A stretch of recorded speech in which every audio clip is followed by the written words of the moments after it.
Andun talaga yung feeling mo na ikaw maghatid sa altar? Yes, because of those words.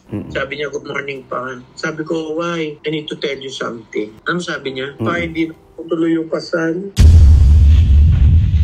Itatawagin na isa-isa yung magwo-walk doon sa aisle. Tsaka saan uupo si Kuya? Father of the bride. Ang sabi ng coordinator, kayo sir, baka gusto nyo, doon na lang kayo umupo sa tabi ng mga ninong. Tsaka bakit doon mo ko pa uupuin, OG? Ninong ba ako? Nung tumatawid na si Claudia, wala lang. Nakatayo lang ako, nag-observe na lang ako. Tumapat, nakaluha ako. Grabe. It's one of the most painful part ng buhay ko na natas. Tamalikad ako kasi ayoko makita nanay ko. Naumiyak ako. Magulgulan nanay ko sobra. Sabi ko lang sa kanila, ma'am, ano ba nangyari? Di ba ako po yung father of the bride? Sabi po sa akin, just follow the program that I gave you. So wala po kaming magawa.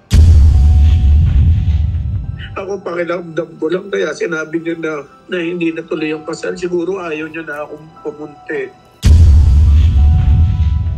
Sabi nila ako yung toxic. Talaga ba? Wala ka nang babalikan eh. When you say wala ka nang babalikan, ano yun? Anong babalikan mo? Natapos na yung wedding eh. Anong babalikan ko? Paano ko i-rewind yung moment na yun? I-mention mo yan. I-mention mo yan. Anong decision mo ngayon, Dennis? I still have other children that I can concentrate with. Kung hindi na nila ako matatanggap, hindi ko na rin matatanggap that yung treatment na nangyari. Kasi ang feeling ko, dun sa March 18 dinner, kaya akala ko that was a reunion of love eh. Ang feeling to the welcome that I had dun sa dinner na yun was so lively and maganda, masarap. And then sabi ni Chloe, I want you to look good. So ang feeling ko, dun sa I want you to look good, Papa, on that day. Kahit ikaw, sabihan ka ng anak mo nun. Anong ibig sabihin nun? You look good as a guest ba? Yun ba ang dating sa'yo? Andun talaga yung feeling mo na ikaw maghatid sa altar? Yes, because of those words. Okay? Mga 8 ng umaga, I message Chloe. Sabi ko, I'm so happy for both of you. Love, more love. Chu-chu-chu-chu-chu. Mami, ang konti nagre-ring yung telepono ko. Wala pang 2 minutes. Si Chloe. Sabi niya, good morning, Pa. Sabi ko, why? I need to tell you something. Sabi ko, what? Any problem? Ano sabi niya? Pa, hindi na tuloy yung kasal. Sabi ko, why? What happened? Tapos umiyak. She was trying to control it. Kaya lang, nung magsalita ako na medyo nabasag yung boses ko, umiyak. Sabi ko, why are you crying? What happened ba? Anyway, huwag mo na sagutin yung tanong ko. If you're not happy with it, don't do it. If you are not sure with it, don't do it. English ako, English area yun eh. Sabi niya pa kasi napilitan siya magsalita kasi for the past 1 week, hindi ko nakikita yung interest ni Basti na magpakasal kami. Parang hindi siya sure. Sabi ko, ay mahirap yan anak. Huwag ka nang tumuloy. It's okay. People will understand. I will understand. Sabi ko, number 1, you're beautiful. Number 2, you are still young. And number 3, you are a very good human being. Cry and then move on. Huwag nang magpakasal. Huwag mo nang ituloy. Oh, sige, Papa. Okay, thank you, Papa. Binaba. Hindi na ako nakapagsalita. I called my mom. Kasi papunta na ako sa nanay ko. Sabi ko, ma, may balita, malungkot. Sabi, hindi na matutuloy ang kasal. Umiyak yung nanay ko.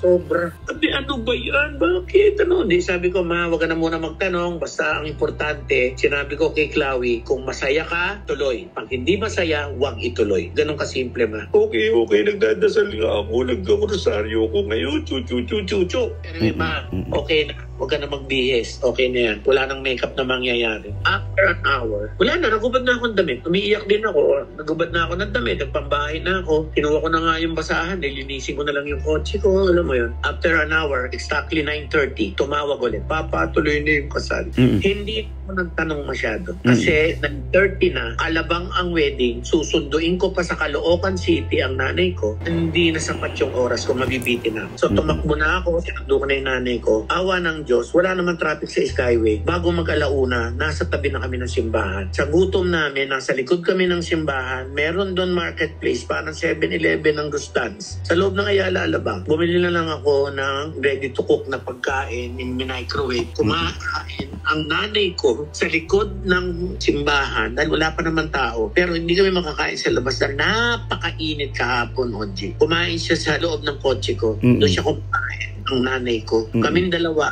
lalay ko si Dexter, kumain, kasi may park na maliit, doon kami kumakain. Pagkatapos namin kumain, tinawagan ko si Jean kung nasaan na siya, sabi niya malapit na ako. Si Jean, ibinili ko na rin ng pagkain doon sa take-out food, doon sa marketplace, doon sa likod ng simbahan. Kumain kami. Sa madalit salita, alauna pa lang, tapos na kami kumain, nagilamos lang kami at pumasok na kami sa simbahan. Wala pang tao ang simbahan, nag-picture taking na ako, si Jean, saka si Mama. Sa sobrang excited ko, sabi ni Jean, ang aga naman natin, kuya. Sabi ko, ganun talaga, father of the bride eh. Sa bagay, ganun. Sabi ng mama ko naman, oo, Jean, ganun talaga yun. Hindi mo kasi alam, wala ka pang anak na kinasal. Anyway, kaya yung mga picture na pinost ni Jean, that was, wala pang tao yun. As you can see, walang tao yun. Kayo nauna. Nauna kami, maaga pa, walang tao. So, okay. Kaya nakita na kami ng organizer, ng church staff, nagpa-picture na sa aming magkapatid. Alam nila ang aga ko. And then, we were just waiting. Nasa side lang kami. Eventually, tao, dumadating pa isa-isa. Hanggang dumating si Richard Gomez at si Lucy Torres. Ninong pala si Richard. Sabi niya sa akin, pare, congratulations.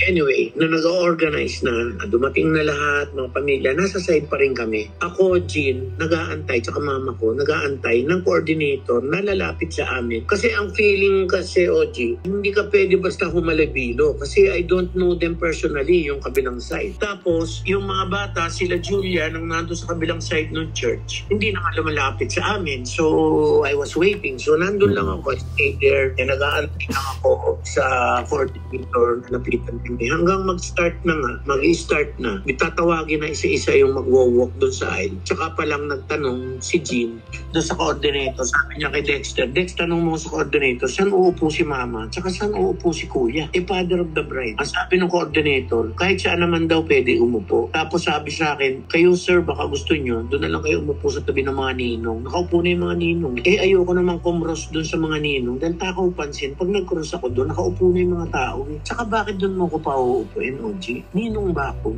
And then, nakita ko na lang si Marjorie, ang katabing umupo, si Leo. So, I don't have a place. Naiyak na ako. While the march was going on, half through it, nung tumatawid na si Claudia, wala lang. Nakatayo lang ako, nag-observe na lang ako, tumapatak-luha ako. Grabe. It's one of the most painful part ng buhay ko na naranasan. Wala to sa kalahati nung naranasan ko sa mga nakaraan, pati ng dibo, wala. And then, after my atid ni Marjorie, si Chloe Sonahan, I went to the organizer dun sa gilid.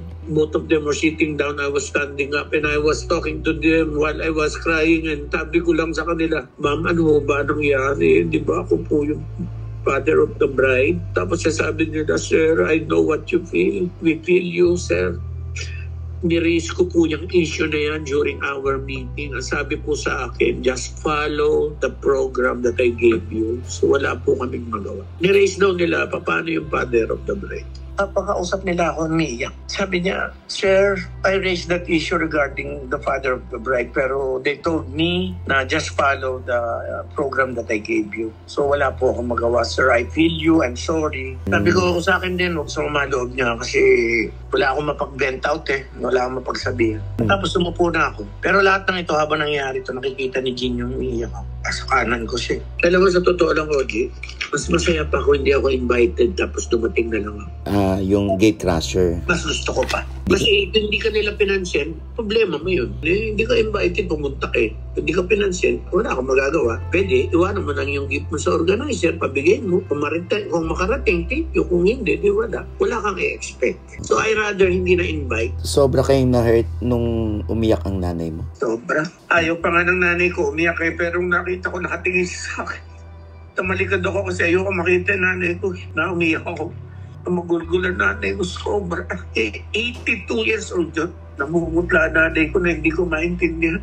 Pero lumapit naman yung mga anak mo sa lola nila? Hindi. Ang nangyari, nung picture taking, hinatid ko mama ko, sabay ko nung pa-picture. Kasi ang plano namin ni Jean, sabi ni Jean, kuya, huwag na tayo umattend dun sa, sa reception. Sobra na yun. Masyado na. Baka mamaya wala ka rin portion dun. Pag wala ka pa dun, huwag na. Malis na tayo. Tapos sabi nung coordinator, sabi ko, ito yung gift ko, pakiabot na lang po. Nung alam niya nga, alis na ako dun sa wedding. Lumapit yung coordinator, hinawakan ako sa kamay, umupo sa tabi ko, ginrip niya yung kamay ko, sabi niya, sir, can you stay for a while? Kasi ang request po ni Chloe ay gusto raw niya may picture ka with them. sa altar. So sabi ko kay Jinjin, pagbigyan na natin, kawawa naman yung bata, walang magawa. Alam mo, ayaw ni Chloe yun. Naging arrangement na yun. Ayaw niya yun. Ayaw niya yun. Siguro kaya ako pakilamdam ko lang, kaya sinabi niya na hindi natuloy yung kasal. Siguro ayaw niya na akong pumunti. So ngayon, ano na ang desisyon ni Dennis? Ayoko na. Surrender na. I'm finished. What do you mean finished? Tatay na lang nila ako, pero bringing back the relationship, wala na siguro. Maybe we can just play around with the memories, pero that's it. Finish. When you say finished, pati yung mga post mo about them. Yes, tatanggalin ko na lahat. Ang hirap lang kasi hindi isa-isa ko eh. Ang dami. Ngayon ko lang na-realize, Oji. Ngayon ko lang na-realize. Not one of my children even posted my picture in their Instagram. Not once. Ni wala akong picture sa kahit sa ang social media nila. Ni walang mention ng pangalan ko, ng nanay ko, ng tatay ko, na artista din sa kanilang mga social media posts. As in, zero. Why, OG? And number 2, OG, di ko alam kung paano ko pasasalamatan sa lahat. Mula nung simula. Mula pa lang nung bago magdibo, maraming salamat. Isa na dahilan bakit ako na-imbita ron dahil sa'yo. Alam ko yun, alam mo yun. Alam mo din na nangyari after the dibo, di ba? Wala rin connection, di ba? Anyway, Dennis, ngayon galit lang yan. Baka mamaya pagtulog mo, pagpahinga mo, mamaya mag-iba naman din yung feeling mo. Baka bumalik pa rin sa dati na hindi, tapi pa rin ako. Ayoko na. Sabi nila ako yung toxic. Talaga ba? How do you answer that? A father is longing for love from the children, especially if the father is going to almost 3/4 of his life. Can you call that as toxic? A father's longing. A father who asks forgiveness privately and publicly, is that toxic? A father who apologized to the mother, to the children, to the boyfriend of the children, in private and in public, do you call that toxic? A father who posted greetings on birthdays, on Valentine's, on Christmas and New Year to greet them so that it would reach them without reply, is that toxic? If the answer to those things I said is yes, then I consider myself toxic. Anong message mo sa mga anak mo? Wala na. I'm sorry, wala na. Na ano to, napagod ka na? Napagod na. Napagod na. I thought hindi mapapagod. Akala ko hindi eh. Pagod na. It can be starting again. I will concentrate na muna sa campaign ko because the people are happy to see me. Kung mawi-witness mo lang gano'n sila kasaya pa nakikita ako on the streets. Cannot imagine only. Hindi ko nga alam kung bakit nasa SN yung makita ako dahil artista ako o naaawa kayo. Baka halo-halo na yun, Dennis. Yes, I think halo-halo. So, Dennis, I'm sure, no, tatay din ako. Kaya alam ko, out of frustration, sobra ka lang na-disappoint. Kaya ganyan ang reaction mo. And alam ko naman, lumapit ulit sa yung mga anak mo, wala. Durog ka na naman.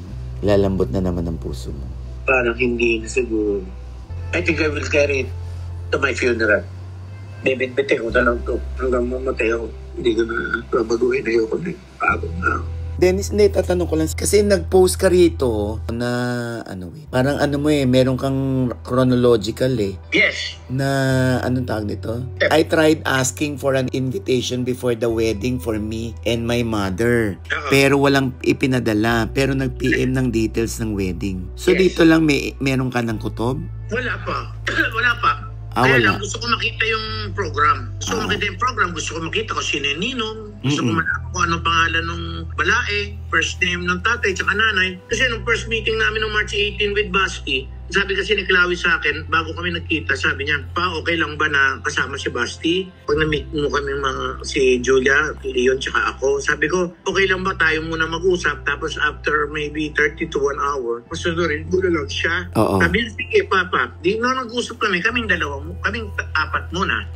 After mga 45 minutes, tsaka dumating si Basti. Bago dumating si Basti, winarningan ako ni Chloe. Ang sabi niya, Papa, baka manibago ka, introvert si Basti. Halos hindi nagsasalita. Ako yung introvert. Sabi ko, okay, no problem. So pagdating ni Basti, one question, one answer lang talaga siya. What's your name? Taon ka? Ilang kayo magkapatid? Ilang taon na tatay at nanay mo?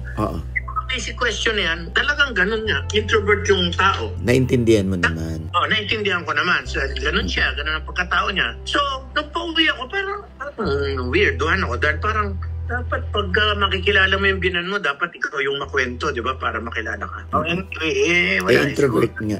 Pagkatao. Anyway, tinanong ko yung pangalan niya, tinanong ko yung apelido niya. Tapos, after, I think, 2 days, or March 20 or March 21, nag-message ako kay Claudia. Sabi, Clau, ito address ko, dito mo nang padala yung invites ko, tsaka ni Mama, ni Lola. Pero hindi sumakot. After an hour yata, or an hour and 2, si Leon ang minessage ko. Sabi ko, Leon, please tell Ate Clau to send the invitation to this address. Binigay sa address ko, walang reply. So both no reply. Hanggang dumating na yung araw ng wedding, wala akong nakuhang reply. Pero 2 days after dun sa walang reply regarding the invitation, may nakuha akong PM sa Viber. Nakalagay doon, Dear Papa, here's the details of my wedding. 1:30 call time, 2:30 weddings sa St. James the Great sa Ilalabang. Reception sa Lake something dyan sa Santa Elena.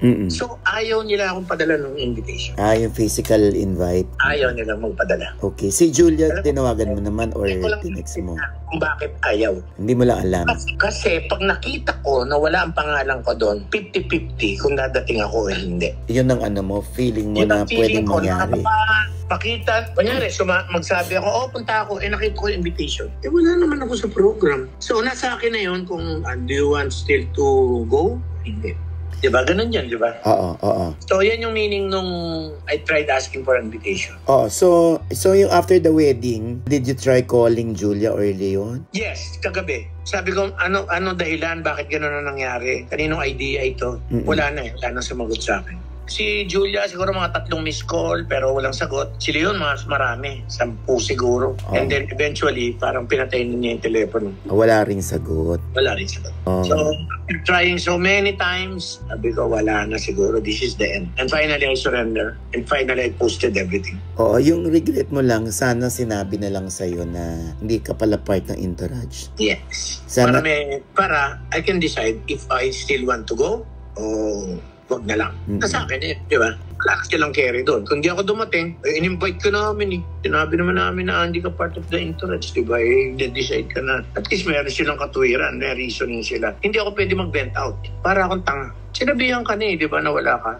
Ang pinaka nag-trigger sa'yo to end all of this is your mom, your Yes, I think my mother. Na umiyak. Oo. Pati sa kotse pa uwi kami. Naiyak ang nanay ko, grabe. Sabi ko, tama na yan. Walang pupuntahan niya. Grabe, anak, sabi niya. Tanda ako na. Handa na ako mamatay, sabi niya. Sabi niya, Derry, sobra. Sabi niya, handa na ako mamatay.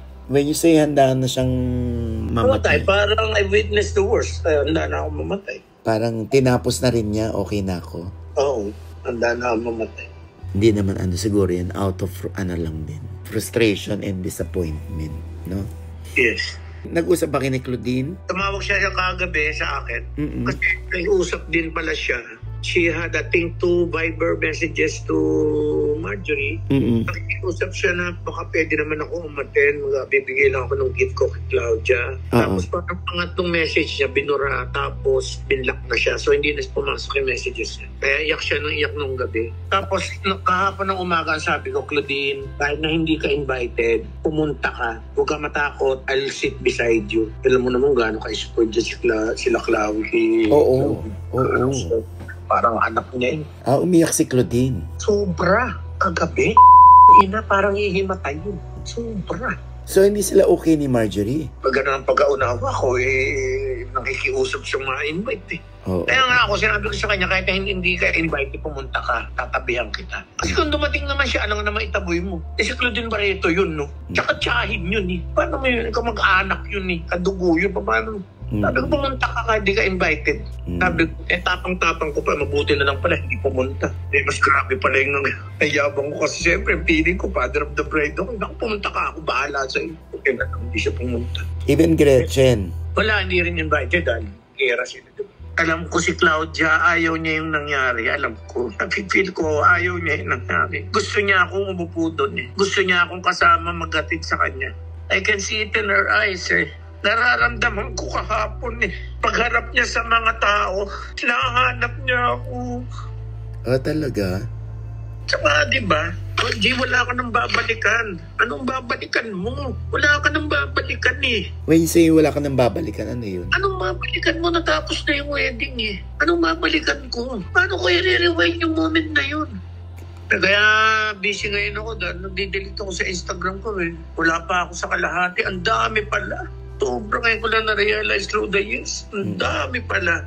G, grabe. Tingnan mo yung Instagram ko. Ang dami. Napagod na ako ng kakadelete. Ang dami ko palang na-post. Birthday, Valentine's, Christmas, New Year. Grabe, ang dami pala. Old pictures. Ito yung mga pakiusap mo pa sa kanila na makita sila, makasama sila. Ngayon ko lang nakita yung iba nasa ilalim. Ang dami, sobra. Pwede mong i-collage to. Grabe to. Ikaw magiging main witness ko dito sa buhay ko na ito pag nawala ako. Nakahinga ka na? Yes. I did. Okay ka na?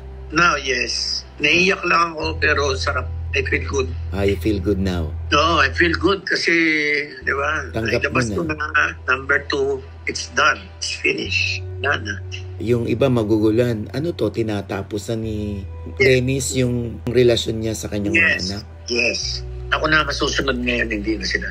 Pero hindi natin alam, Dennis, baka biglang isang araw magkasama ulit. Problema ko, hindi naman nila ako makakausap at makikita. I won't give them any chance to see me or talk to me. I will not give them any chance. I-mention mo yan. Ayan ang papakiusap ko sa'yo. You have to mention that pagka nag-vlog ka. You have to mention that. Sinabi sa akin ni Dennis, hindi nyo siya makakausap na, hindi nyo na siya makikita. And that is final. Don't dare approach or talk to him or call him. Mapuprostrate lang kayo. Paalam na to eh. This is a permanent goodbye. Maybe the last time that you will see me sa loob na nakabaho ko yun, dahil di na ako makaiwas. Hindi ko naman kayo babandot. Anak ko kayo. Pwede kayo mag-share. Kung gusto nyo mag-donate ng pambili ng biskwit, pwede rin naman yun. Mahaba pa buhay mo. Marami pang walang closure. May dalawa pa akong anak na sa maliliit. 12 years old pa ako, tsaka 8 years old. Diba? Oo, correct. Anyway, Dennis, sana maghihilom ang ano, no? Mahirap para sa akin magsalita. Hindi, maghihilom naman yan. Pero wala nang babalikan. Maghihilom naman, pero wala nang babalikan. Would you say na you've done your part as a father? Lahat. Wala na. Hanggang doon na lang. Naubos ka na? Naubos na. Naubos. OG, alam mo kung saan ako nang gagaling. Ang saya-saya pa naman, nagpunta. Isko. Tuwan-tuwa ako nung nakita ko kayo. Late ko pinost yun. March 18 pa yun. Late mo pinost. Pinost ko lang yun a day before the wedding. 2 days before the wedding. That was Dennis, wala ka bang ibang inkling or kutob bakit biglang sinabihan ka ni Claudia na parang hindi na matutuloy ang kasal? Hindi ko alam bakit. Hindi, sabi niya parang si Bastero parang hindi masyado excited for almost a week na. Kaya parang nanduda na rin daw siya kung itutuloy pa. Siguro alam mo yun, may jitters minsan, di ba? Baka yun. So, feeling mo naman, hindi dahil ayaw ka na lang niyang paatinin, kundi sa yun na napansin niya kay ano. Di ba ganun pag kinakasal? Nervyos. Anyway, meron ka bang message sa mga hindi nakakaunawa sa iyo? Message ko lang sa mga yung mga nagbabasa, sa mga nakikinig o nagbabasa. Pag magulang na kayo, baka maintindihan nyo. Pero kung hanggat hindi kayo magulang o hindi kayo tatay ng isang daughter, wala kayong karapatang mag-comment.